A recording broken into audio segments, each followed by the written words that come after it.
Կտորմը երկինքը կլինի Մալյանի վերջին ֆիլմը։ Կիսատ թողնելով գրաքննադատության կողմից մերժված սցենարները։ Итак, фильм наш о любви, о торжестве любви, о ложном и истинном понятии любви, о праве выбора, о праве счастья. И если не звучит очень патетично, фильм наш о свободе.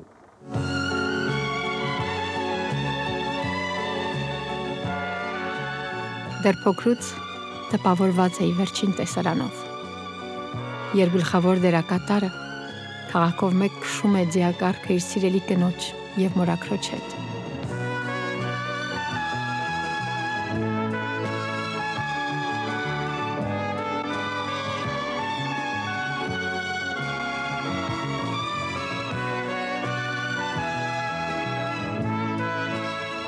Ես նույնպես ուզում էի լինել նրա պես ազատ և համարձակ։